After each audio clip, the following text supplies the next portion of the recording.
दोस्तों, 22 जनवरी 2024 वो तारीख है जब अयोध्या के नवनिर्मित भव्य राम मंदिर में रामलला की प्राण प्रतिष्ठा होगी। इसके लिए अयोध्या की सुंदरता को किस कदर निखारा गया है, किसी से छिपा नहीं है।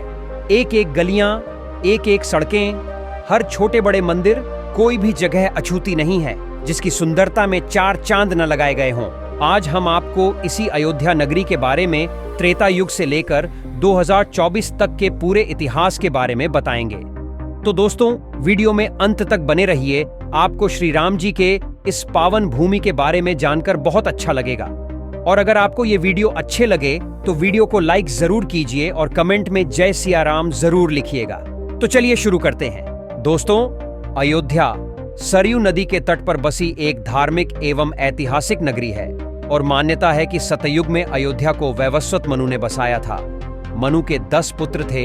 इसमें इक्ष्वाकु कुल का सबसे ज्यादा विस्तार हुआ और वाल्मीकि रामायण में स्पष्ट रूप से यह लिखा हुआ है कि इक्ष्वाकु कुल में ही श्री राम जी का जन्म अयोध्या के राजा दशरथ जी के पुत्र के रूप में हुआ था। यह प्राचीन समय में कोसल राज्य की राजधानी हुआ करती थी। जब श्री राम जी ने निर्वाण लेने का निर्णय लिया तो उन्होंने अपने अधिकार की सारी भूमि अपने पुत्र लव व कुश और तीनों भाइयों के 2-2 पुत्र के बीच बांट दी। इसके बाद उन्होंने अपनी लीला को समाप्त की और निर्माण प्राप्त किया। मुख्य अयोध्या का राज्यभार श्री राम के बड़े पुत्र कुश को मिला और अन्य भाइयों के पुत्र और लव का वंश ज्यादा समय तक नहीं चला, किंतु कुश का वंश बहुत लंबा चला और उन्होंने श्री राम के जाने के बाद वीरान पड़ी अयोध्या का कार्यभार बहुत अच्छे से आगे बढ़ाया। और कहा जाता है कि आज हम जिस राम मंदिर की बात कर रहे हैं उसकी नींव त्रेता युग में राम के पुत्र कुश द्वारा ही रखी गई थी। बृहदबल, जो श्री राम के ज्येष्ठ पुत्र कुश के वंश में श्री राम से 32वीं पीढ़ी में जन्मे थे और कुश के बाद वह सबसे प्रतापी राजा माने गए। सुनने में ये अजीब लगता है, किंतु श्री राम के इस वंशज ने महाभारत युद्ध में पांडवों का नहीं बल्कि कौरवों का साथ दिया था।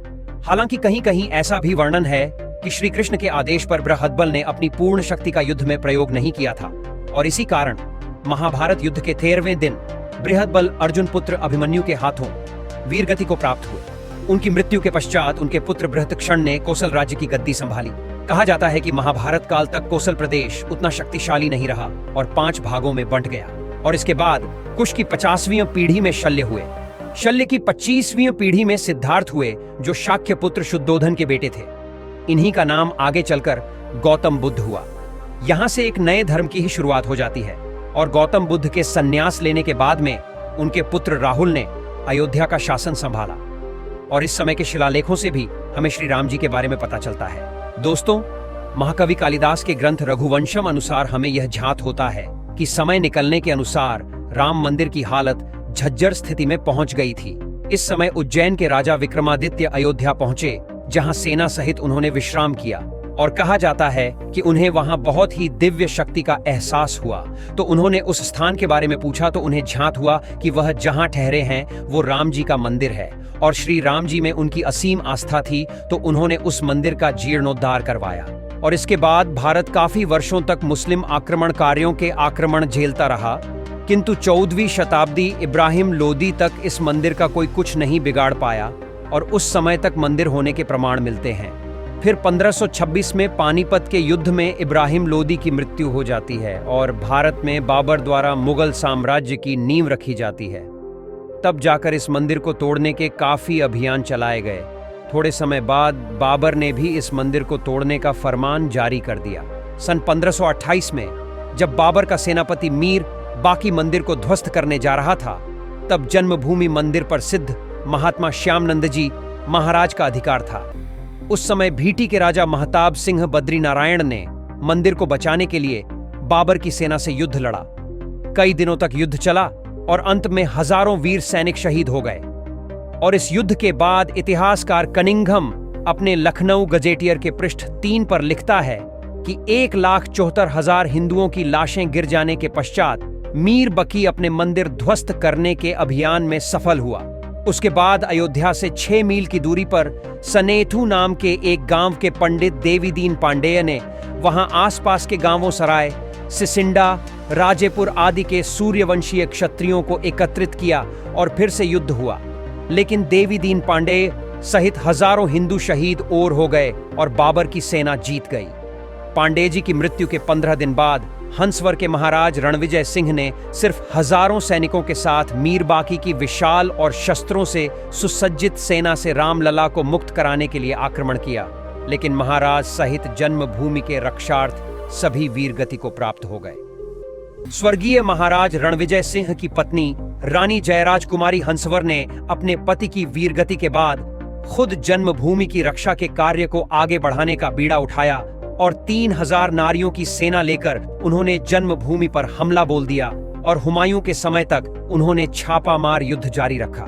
स्वामी महेश्वरानंद जी ने सन्यासियों की सेना बनाई और उन्होंने कुमारी हैंसर के साथ मिलकर मंदिर को आक्रमणकारियों से छुड़ाने का कार्य किया और दोनों ने मिलकर, कहा जाता है कि कुछ समय तक मंदिर को आक्रमणकारियों से छुड़ा भी लिया था। लेकिन हुमायूं की शाही सेना से इस युद्ध में स्वामी महेश्वरानंद और रानी जयराज कुमारी लड़ते हुए अपनी बची हुई सेना के साथ शहीद हो गई और जन्मभूमि पर पुनः मुगलों का अधिकार हो गया। मुगल शासक अकबर के काल में शाही सेना हर दिन के इन युद्धों से कमजोर हो रही थी।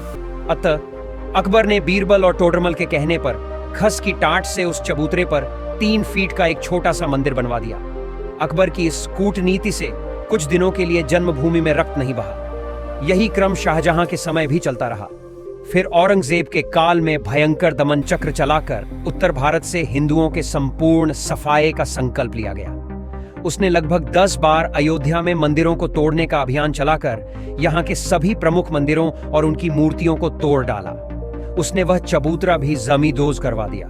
औरंगजेब के समय में समर्थ गुरु श्री रामदास जी महाराज के शिष्य श्री वैष्णव दास जी ने जन्मभूमि को मुक्त कराने के लिए 30 बार आक्रमण किए। इस राम जन्मभूमि के लिए चलती हुई यह कहानी आगे बढ़ती है और साल आता है 1838। इस साल पहली बार अयोध्या में सर्वे किया गया। सर्वे करने वाला अधिकारी ब्रिटिश था जिसका नाम था मॉन्टगोमेरी मार्टिन। मार्टिन ने सर्वे के बाद बताया कि मस्जिद में जो पिलर मिले हैं वो हिंदू मंदिर से लिए गए हैं। ब्रिटिश अधिकारी के सर्वे के बाद अयोध्या में पहली बार साल 1838 में ही बवाल होता है।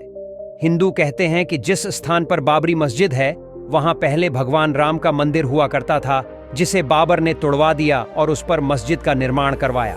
फिर साल 1853 आता है और पहली बार अयोध्या में दंगा होता है। किंतु सन 1855 में एक अंग्रेजी फैसले ने सबको हैरान कर दिया। उन्होंने मुसलमानों को तो मस्जिद में जाने की अनुमति दी, किंतु हिंदुओं को अंदर जाने पर रोक लगा दी। तब 1857 में हनुमानगढ़ी के महंत ने मस्जिद के आंगन के पूर्वी हिस्से में औरंगजेब द्वारा तोड़े गए चबूतरे को फिर से एक बार बना दिया गया और इसी चबूतरे को राम चबूतरा कहा गया। इसी स्थान को राम जन्मभूमि भी कहा गया। विवाद बढ़ा तो इसके विरोध में मौलवी मोहम्मद असगर ने जिला मजिस्ट्रेट के सामने अर्जी लगाई। पहली बार साल 1859 मजिस्ट्रेट के आदेश के बाद मस्जिद में एक दीवार खड़ी कर दी जाती है। इस तरह भीतरी हिस्से में मुसलमानों को इबादत और बाहरी हिस्से में हिंदुओं को पूजा करने की अनुमति मिली। अब साल आता है 1885, जब निर्मोही अखाड़ा के महंत रघुवार दास ने राम चबूतरे की कानून हक लेने के लिए कोर्ट में अर्जी डाली। इस जगह उन्होंने मंदिर बनाने को लेकर कोर्ट से मांग की। इस याचिका में चबूतरे वाले स्थान को ही राम जन्मभूमि बताया गया था, लेकिन ये अर्जी साल 1886 में खारिज कर दी जाती है।